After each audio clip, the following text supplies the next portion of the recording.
Thank you very much for the invitation and the introduction. Thanks everyone for joining. It's wonderful to have a great opportunity to visit Japan and attending IEEE sensors. Actually, this is my third time in Japan, but my first one is Okinawa, second one is Hokkaido. So this is actually the first time I go to the main part of Japan. So today I will be sharing some of our recent research on skin interface, the wearable biosensors. I'm currently a professor of medical engineering at Caltech. Medical engineering, actually, it's relatively new department at Caltech, a little bit over 10 years. And our lab right now have around 40 PhD and postdoc scholars, mostly focusing on developing different type of sensors. So we do wearables, implantables, human-machine interfaces, as well as micro-nano robotics. So today I will mainly discuss the wearable part. As we know, wearables can play a very important role in personalized healthcare because they can continuously collect data from our body and tell us what's going on and what's going wrong with our health. But if you look at all these commercially available health monitors, like Apple Watch or Fitbit, so they can mainly track the physical parameters, but cannot provide more useful information about our health at molecule level. So we think a major gap, which is also a great opportunity in the field of wearables, is how can we perform physiological monitoring continuously, non-invasively, and ideally at molecule level. So thinking of non-invasive chemical sensing, right now there are no such really like a major product available. We know there's continuous glucose monitor, which is still using a long needle, but it's already changing the world. Thinking of non-invasive chemical sensing, we are looking at one important body fluid, human sweat. Essentially, we are sweating all the time. Like now, I'm sweating a lot as well after coffee. So actually, sweat contains a lot of different types of analytes or biomarkers, including a variety of electrolytes, metabolites, nutrients, proteins, and different types of substances, such as heavy metals and drugs. Think about that. If we could have a wearable platform, we could develop this like a Fitbit or Apple Watch. You can wear this during your daily activity. We can continuously collect these large sets of biomolecular information from our daily activity. We could use this for health monitoring, for disease diagnosis, and very importantly, the largest sets of biomolecular information are not previously accessible. If we couple this with existing vital sign or physical sensing, do machine learning, AI, this will actually enable numerous fundamental and clinical investigations, especially to what we call biomarker discovery. We can uncode or decode actually the association between different type of molecule concentration or parameters to different health conditions. So actually, in the past few years, we have several major review articles published in this field, and we discuss our perspectives here. If you have interest, you're welcome to read in more details. Back to like a bit over 8.5 years, I would say already, since 2016. This paper published in 2016 while I was still postdoc at UC Berkeley with Professor Ali Javid. So we introduced a fully integrated wearable platform that can simultaneously monitor different types of metabolites, electrolytes, and perform signal conditioning, processing, and wireless transmission. So eventually you can collect data using a phone, and when we do a human subject, we just give our device to the human subject, and they give our phone as well. They can bring device and phone back. We can collect data.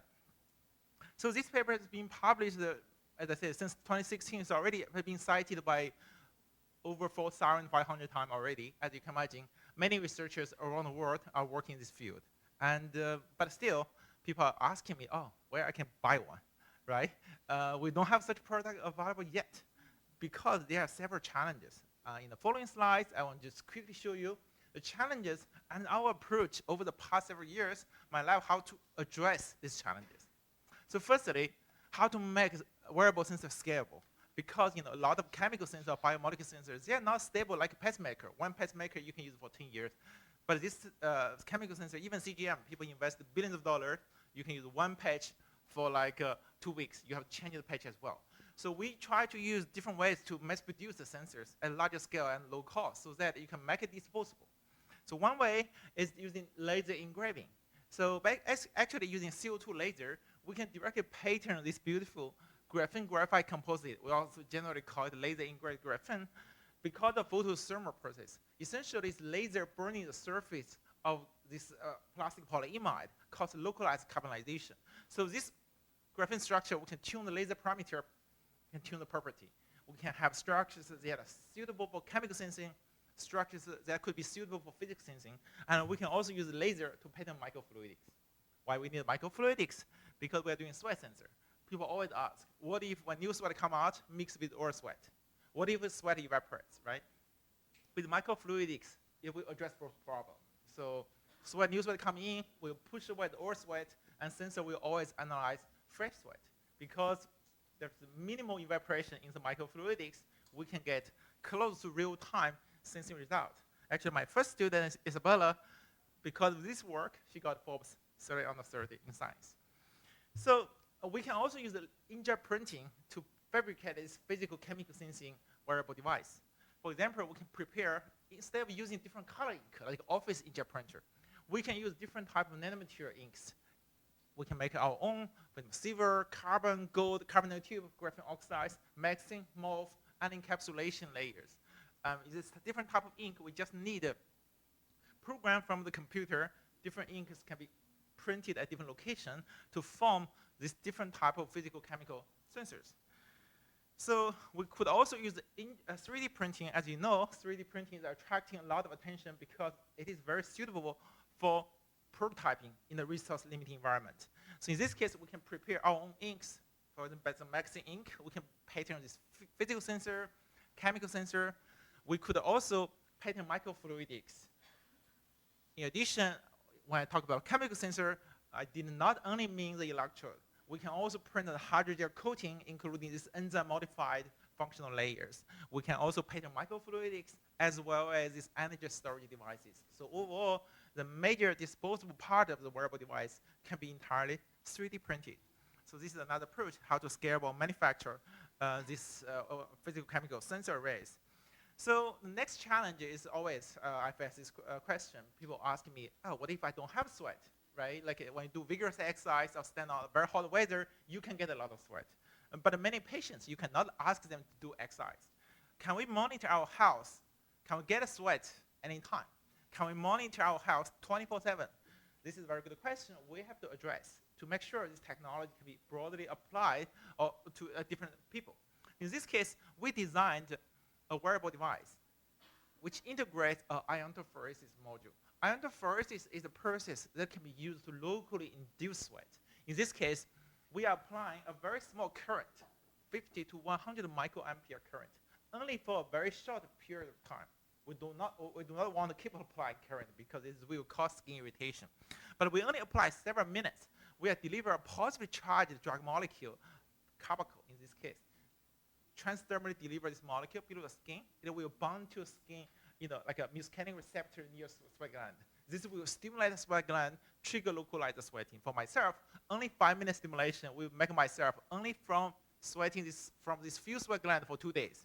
You can imagine you can have the patch on, while you are sleeping, you can continuously sweating and get your sweat analyzed. And sweating is so steady and slow. You don't even realize you're sweating. You just need if you put a finger to this area, you can feel, oh, there's more moisture here. You don't even feel any difference. I have a video to show you how this sweating works. And we have this microfluidics to sample localized sweating.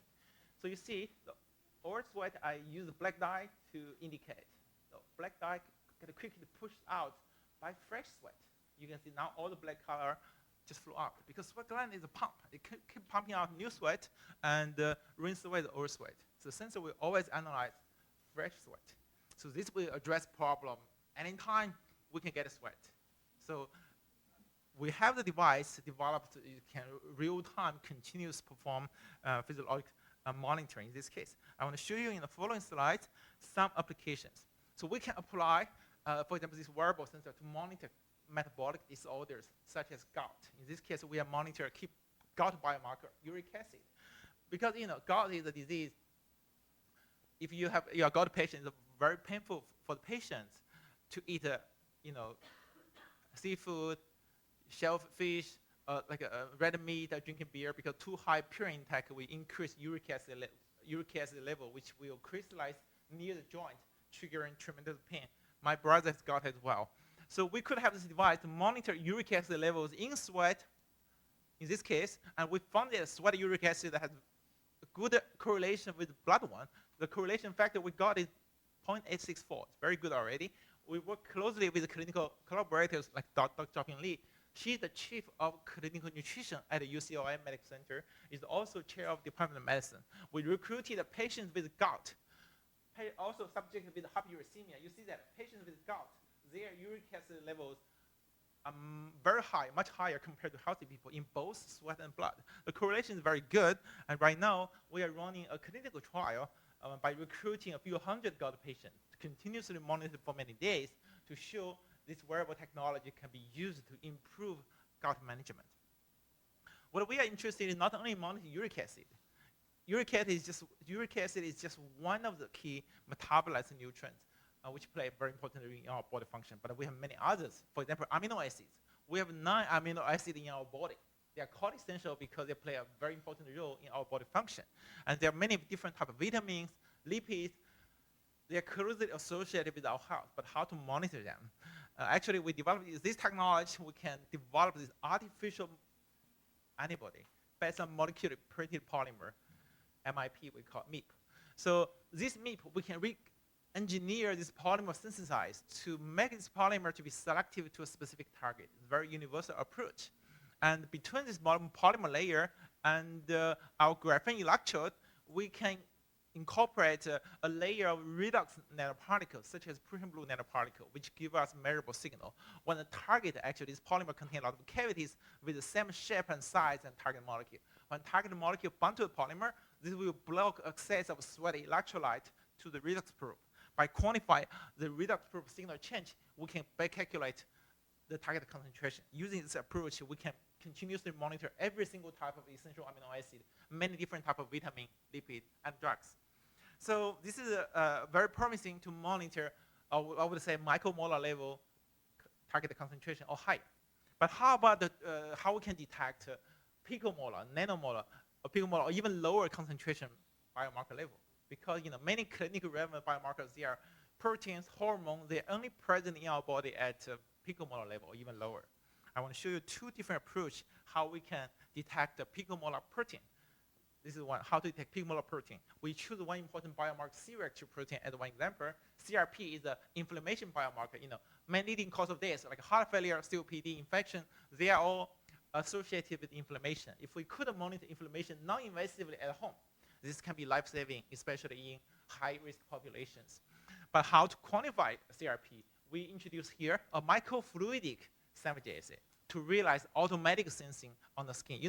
You can detect easily picomolar level concentration in a laboratory setting by doing ELISA, doing incubation, washing, and take the bulky instrument to take the reading.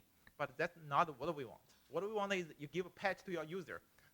The user put the patch on, directly take a reading from phone, nothing else. That's our goal. How we realize that? We actually immobilize capture antibody on the surface of laser integrated graphene, and the capture antibody can bind to CRP, right? And to form the sandwich assay, we need to also detect the antibody. The detect antibody we modify on the gold nanoparticle. One gold nanoparticle, you can put many detect antibodies, and we put in the reagent in the microfluidics. It's very hard to understand if I only say this way. I really need to show you how it works. So we have this patch developed. You can put on the skin, and when you want to do the CRP analysis, click a button from cell phone app. So automatic ionophoresis will be conducted. Now sweat will come out from this small area and enter microfluidics, and CRP can bind to the detect antibody in the microfluidic channel, mixing, and continuous sweat flow will bring all the reagents to working electrode. Now CRP bound to the capture antibody, and continuous flow will rinse away unbounded reagent, leaving clean sweat in the matrix. We are doing detection in the clean sweat. How much CRP left on the electrode? But how can quantify CRP? Because we have antibody now on the electrode. Antibody doesn't really give us signal directly. So we actually initially conjugated a redox prothionin on the detect antibody. In this case, we quantify how much thionin molecule on the working electrode by measuring their redox current. But we can back calculate the CRP concentration from the redox current. We actually designed this way to be signal on mechanism. If you don't have a target, your signal is very low background, very small signal. If you have a small concentration target, you can see a small increase in the very low background. In this case, we are sensor experts, right? We know that how sensitive your sensor can be is really depending on signal to noise, actually signal to background. If your background is close to 0, you can easily measure a small signal change. But if your background is very high and fluctuating, even your signal is not very small, it's hard for you to quantify. So this is the key for us to reach a picomolar level concentration with low background and measure small signal change. And we work closely with our collaborators at Harvard UCLA Medical Center, UCL Medical Center, and the Cedars-Sinai Medical Center. We evaluated our sensor on the different health condition subjects, including healthy smokers, COPD patients, heart failure patients, patients with infection.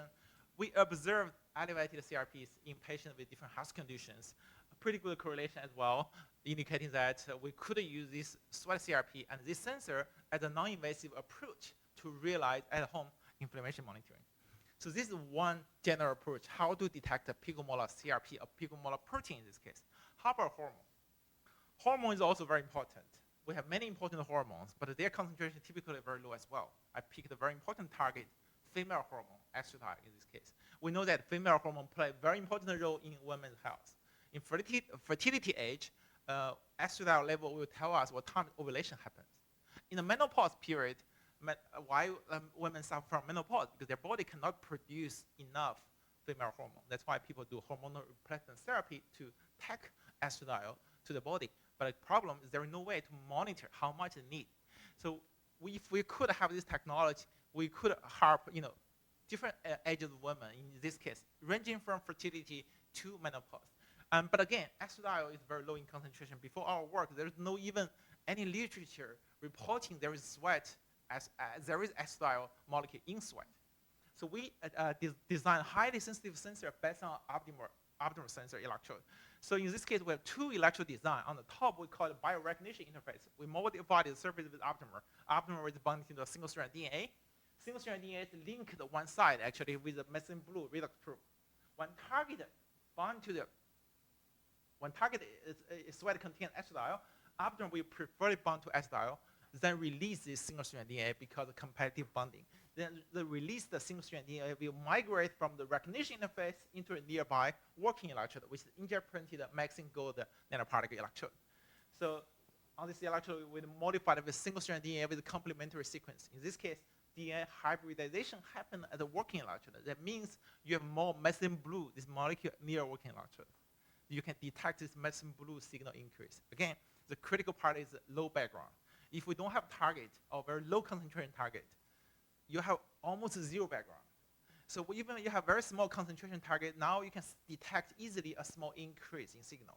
So we can quantify 0.14 picomolar level estradiol from skin automatically. And both for this work and previous work, we incorporated the pH, temperature, and strength sensor for real-time calibration to make sure if people's sweat matrix vary, we can still compensate such difference to get a more accurate reading. We'll skip this part due to time. We did microfluidic design to make sure we can get more accurate information. And we also tried this technology in women during menstrual cycles. You see that sweat estradiol follow closely the blood one. You can see the peaks during each menstrual cycle of the estradiol fluctuation. And the correlation is also pretty good. And we can just take the reading from phone. We designed the patch. You can be using a skin patch. You can even make a smarter ring in this case. And recently, we started a company to commercialize our wearable sweat sensor technology. The first application is actually develop this female hormone monitor for all ages of women's health. So moving further, actually very well aligned with today's symposium topic, we are thinking, since we are now opening the door to monitor continuously biomolecular information, we know that there are many people working on physical sensors. They did a great work. And if we could collect physical, chemical, using multimodal, multiplex sensor array, we can get a very comprehensive information about our health. In this case, this will open the door for many new applications. So here I showed one proof of concept application, how to monitor stress response. Stress is very important to monitor, but it's all based on questionnaire, the gold standard, very subjective. So our goal is really, can we have a sensor to tell people what is the stress or anxiety level right now they are at? So we look at stress biomarkers. There are a lot of physical biomarkers. There are a lot of chemical biomarkers, but none of them are sufficient to tell people exact stress level at high accuracy. So we actually did this approach. We integrated relevant stress biomarker. Here we put 9 6 chemical marker, 3 physical marker together to have this multimodal sensor array. We made a sensor to be very stable, so you can reliably collect data for days, actually. We did a different type of human subject training, apply stressor to our subject. We can quantify, eventually using machine learning, what is the stressor we are applying and what is the state anxiety level at a pretty high accuracy. And this is just a proof of concept. Our goal is really individual subject questionnaire, is not accurate, we know that. But if you use a machine learning model, and with a large enough population, we can build a robust model that can actually override individual subjective response, get a more accurate response measurement for each subject. We actually have partnership with the US Army, US Navy, and US NASA. So they all care about their performance in this case. So moving ahead, last part of my wearable sweat talk, I want to mention how we can power future wearable sweat sensor, because we are analyzing sweat. We are thinking, how about using sweat as a power source? So we designed this biofuel cell. They can convert chemicals like lactic acid in sweat to electricity. So we designed this biofuel cell to be so efficient that we can, for the first time, to demonstrate this battery-free system, they can do multiplex sensing, signal processing, and the Bluetooth wireless communication, again, without using any battery. So we did a different nanomaterial to make sure we can get a high enough power. From untreated sweat, we can get 3.6 milliwatt per centimeter square. So in this case, we can package this device in a wearable patch. We can continuously monitor ammonia, glucose, pH, and many other biomarkers as well. And work closely with Azita Imami, actually our IC design expert. We can design this miniaturized circuit for power management as well. So the whole integrated system, you can see, very small. And we actually have a new patch, much more powerful. We can power many different type of sensor channel, and the overall wearable sensor for our next generation will be very small and low power. So we can also harvest energy from ambient light. In this case, we are using perovskite solar cell. So not necessarily we need a sweat, right? Like when we start this project, I telling my students, I want one of the ultimate cell power system. In this case, we can get energy from ambient light. You don't have to stand under California sunlight to get sufficient power. I want this system working under office light, under room light, in this case. So, and to be very powerful to power different main functions of this wearable device. So we designed this wearable system. Again, no need any battery. We can harvest sufficient power from ambient light. No need a strong sunlight. Even on the room light like this, it's sufficient for us to power iontophoresis for sweat induction, power ampemetric sensor, potentiometric sensor, voltammetric sensor, and impede metric sensor, signal processing, and a Bluetooth wireless communication, all in one without using any battery, just using this small area system. So we can power our multimodal sensors right now to monitor pH, glucose, sodium, potassium, sweat rate, for example. You can monitor from 8 o'clock, 9 o'clock in the morning, 9 o'clock in the evening. You can see continuous monitoring. You can argue, how about at night? You don't have any strong light, right? This is just for demonstrating a battery-free system. You can always put a very tiny battery during the day, light power everything, charge the battery during night, battery power everything. We show that this can work at least for 4 or 5 months without using any external power recharge. So our lab not only work on wearable sweat sensor, we also work on other wearables. For example, we develop a smart bandage that can do multiplex wound monitoring. We can monitor wound biomarker, and we can do the drug delivery and electrical stimulation-based tissue regeneration, all in one using this small wireless system. We evaluated this in the mice, rats, and recently we tried this in a human subject as well. So we also developed smart masks. In this case, we can analyze exhaled breath. We all know that, actually. It's hard to develop a gas sensor to be very, very selective. That's why we're thinking, how about turn exhaled breath into liquid? Just analyze exhaled breath condensate, EBC, using microfluidics based electrochemical sensor, similar to our wearable sweat sensor. In this case, we designed this smart mask. They have this tandem cooling system using hydrogen evaporative cooling and radiative cooling. We can efficiently cool down the exhaled breath immediately, no matter indoor or outdoor, by 7 to 10 degrees C. Then turn the exhaled breath into EBC liquid.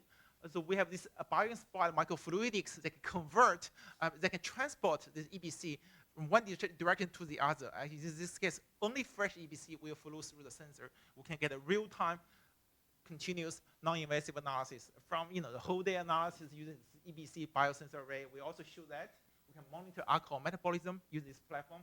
We can monitor protein metabolism as well.